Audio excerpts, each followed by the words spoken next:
I don't think it's my imagination that I saw them. One gets old and frazzled, but I think you sort of remember things like that. We're very confident that those two that were up in Kampong Chum were the mutineer and his buddy. Yeah, he had survivor's guilt about lots of them. I can count on one hand the best international journalism movies ever made. There's Salvador, The Year of Living Dangerously, the relatively recent Balibo about East Timor, and of course, The Killing Fields, around which this podcast revolves. Welcome. This is episode 5 of Who Killed Hang Nor, a real-time and crowdsourced podcast in which we explore both lingering questions about the murder and issues connected to the legacy of Dr. Hang S. Nor, the actor from The Killing Fields, who went on to become a political activist and a businessman. Episode 5 is part 2 of JOURNOS, a look at what it was like to report in Cambodia in the 1970s. I'm diving deeper into the mystery surrounding the disappearance of Sean Flynn and Dana Stone, with its dead ends and false trails, mutineers and adventurers, that captivates people like the disappearance of Amelia Earhart. It was April 6, 1970, when photographer Sean Flynn and cameraman Dana Stone went missing near Route 1 in southeastern Cambodia. That's 53 years ago. One reason the mysteries endured is clearly Flynn's celebrity.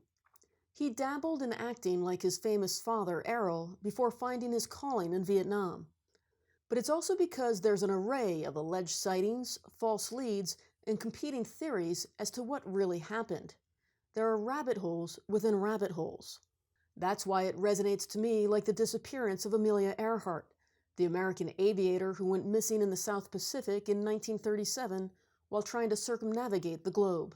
The Vietnamese commander of the post came to see me and said, "There are 2 people out here. I would like them to go away. Would you please tell them to go away?" So I came outside and they were 2 Americans riding motorcycles. They were Dana Stone and Sean Flynn. That's Colonel Denny Lane. In April 1970, he was on his second tour in Vietnam for the U.S. Army. A fluent French speaker, he was deployed to Go Da Ha, Vietnam, along the Cambodian border. His job was to monitor French language communications between Phnom Penh and Saigon. They wanted to go to Phnom Penh. They were going to go follow the highway from Go Da Ha straight through to Phnom Penh. I said, we don't have any idea where the Khmer Rouge is between here and Phnom Penh. If I had to do this, I would go to Phnom Penh and come the other way. They were very nice. They were very civil. They disappeared and went back to Saigon, I guess. Lane kept careful notes of his work on the border. He was also sympathetic to journalists like Flynn and Stone and what they were trying to do. They were all roughly the same age. Oddly enough, Lane says he has no entries in his notebook for his meeting with Flynn and Stone, possibly because he wanted to keep them out of trouble. But based on other notes, he estimates it was around April 14th or 15th. That's a week after their disappearance. I've mentioned this to people who are tracking Sean Flynn and Dana Stone, and the dates don't jive. When the days that I was on the border don't jive with when they could have possibly been on the Cambodian border.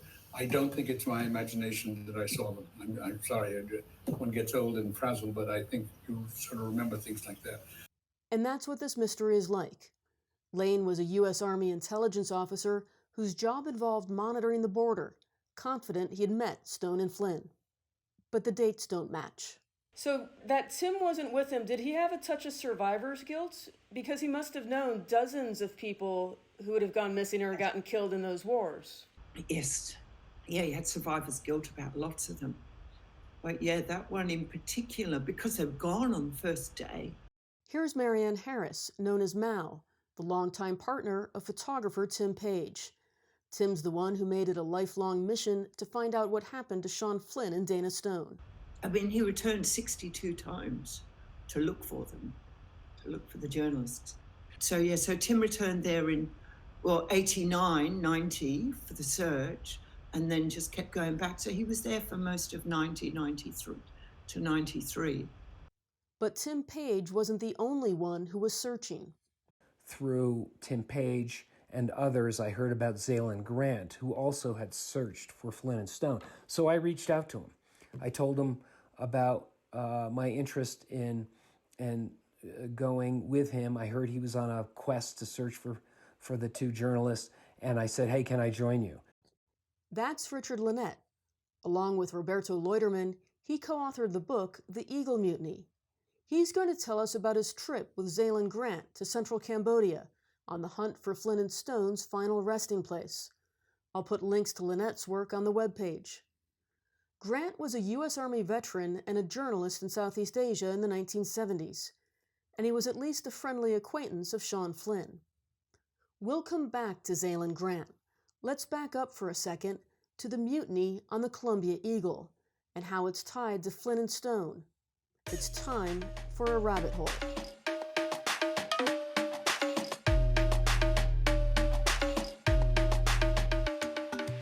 The Columbia Eagle was a U.S. merchant marine vessel deployed to deliver weapons, including napalm, to U.S. forces in Vietnam.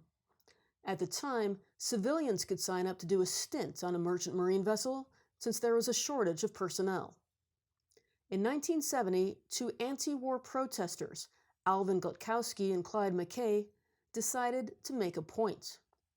They were in the protest movement off and on and, on the fringes of it, and they felt the protests weren't doing anything, and they thought they had to actually do something significant, and that was stop the bombs.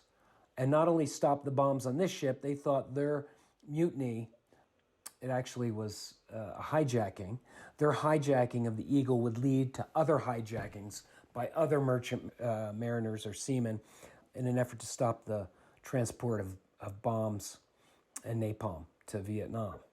The Columbia Eagle set sail from Long Beach, California, eventually docking in Thailand.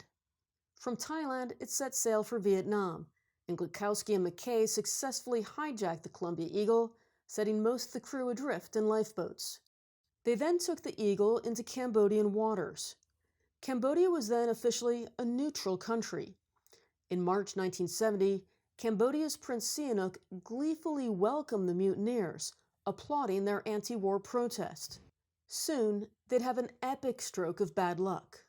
Cambodian boats came out, intercepted them, took the two crewmen back to the mainland, all the way up to Phnom Penh. They were wined and dined and treated very well. They never got to see Sihanouk because the next day Lon Nol instigated a coup that was supported by the U.S., and the two mutineers were then thrown into jail in Phnom Penh. That's right. Glutkowski and McKay's hero's welcome was cut short by the March 18, 1970 coup d'etat. That saw the overthrow of Prince Sihanouk and the installation of General Lon Nol and an entire government more friendly to Washington. Glutkowski and McKay soon fell out as friends. Glutkowski was eventually released from jail and then turned himself in at the U.S. Embassy. He was shipped back to the States where he spent 8 years in a federal prison. His part of the story is done. But in jail, Clyde McKay met a U.S. Army deserter named Larry Humphrey. Eventually, Humphrey and McKay were moved to house arrest. Phnom Penh in those days was a pretty small town, especially in expat circles. In house arrest, McKay and Humphrey had a visitor, Louise Stone. She was the wife of Dana Stone, of course, one of our missing journalists. Louise Stone met with them, and Clyde McKay said, hey, we're going to escape. We're going to get out of here. And we want to go join these forces of liberation that are in the countryside. And Louise Stone said, well, if you do that, please look for my husband. I hear he's out there somewhere. Now here's the clue that complicated Tim Page's efforts to locate Flynn and Stone. I think it was Louise Stone who said to them, tell these guerrillas that you're a journalist. The guerrillas don't kill journalists, so you'll be fine. Just go in there, tell them you're journalists, and you'll be given safe passage. And so Clyde apparently agreed to that, and they did escape from the Cambodian authorities and disappeared into the forest. And they too were never heard from again.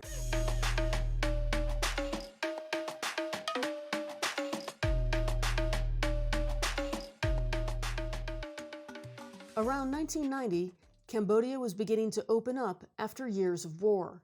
Peace was in the air. U.S. service members listed as missing in action in the Vietnam War, the MIAs, were still a hot political issue in the U.S. Now, Cambodia, Vietnam, and Laos began to allow U.S. teams from the Department of Defense to search for the remains of MIAs. Those teams were from the Joint POW MIA Accounting Command, JPAC, based out of Hawaii. That group later became Joint Task Force Full Accounting, or JTF. In 1990, Tim Page returned to Cambodia to search for Flynn and Stone. He was making Danger on the Edge of Town, a documentary with Granada Television, a British production company now owned by ITV. Tim's investigation led him to Kampong Cham province in central Cambodia. There, local people told Tim that in the 1970s, the Khmer Rouge forced them to look after two Westerners, journalists, they said. Obviously, that would make anyone excited about the prospect of finding out what happened to Flynn and Stone. But remember, Louise Stone told McKay and Humphrey, a mutineer and a deserter, to lie and to say they were journalists. The Cambodian family would have taken them at their word. Those two Westerners were eventually murdered by the Khmer Rouge, but the family had grown attached to them. After their deaths, they even built a small altar to them in their home, a common practice in Buddhism, and they preserved some of their teeth. There was this documentary that Granada did, and that some Cambodians gave Tim some teeth. Yes. And is that the material that Tim sent to Hawaii, to JPAC? To JPAC in Hawaii. Okay. Yeah.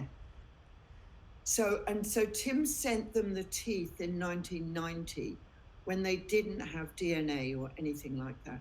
They lost them. Then in 2005, when they had a shake-up, they found them and tested them, and they belonged to Clyde Mackay.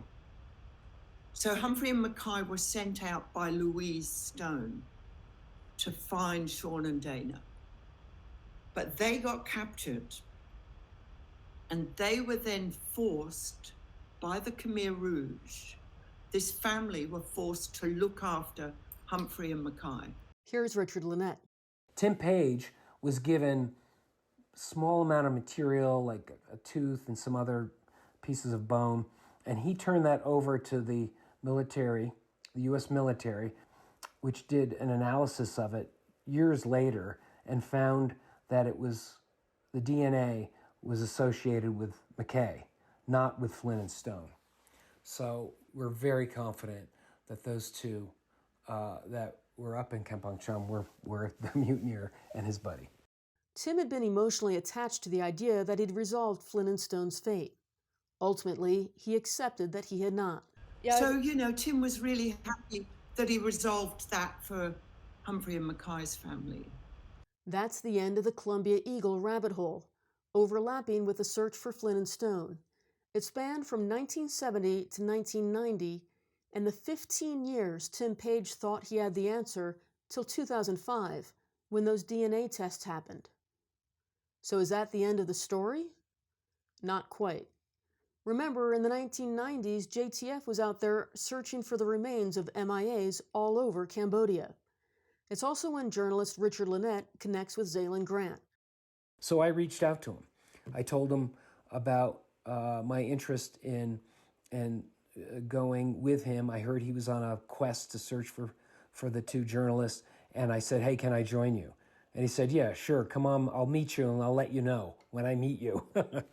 So I met him in Phnom Penh, and we got along. Well, he's got a sense of humor. He's an interesting guy, adventurous, but also very cautious. And he and I got along. And he said, "Okay, come on, join me. I could use somebody." Zaylen Grant's search for Flynn and Stone, as documented by Richard Lynette, will be up in the third and final episode of the JOURNOS series, in Who Killed Hang Nor. And we'll hear why there's still hope for the investigation started by Tim Page and carried on by Mao Harris.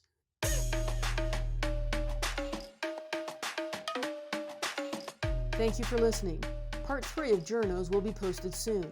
My name is MP Noonan. Remember, this is a crowdsourced podcast, an experiment in journalism, and that means issuing corrections. In episode 1, I misidentified a photograph I posted on the webpage of Sean Flynn carrying Tim Page's stretcher when he was wounded. It was not the last time that Tim Page and Sean Flynn saw each other. The photos from 1966, another time when Tim was wounded. In 1969, Sean Flynn visited Tim in the hospital before he was medevaced out, having been wounded, but Tim couldn't see him because his eyes were bandaged. Sean gave Tim a tiny Buddha amulet from Laos, which Tim kept for the rest of his life, even holding it when he died. My thanks to Mao Harris for pointing that out. She may even send me a better photo, which I'll share on the webpage.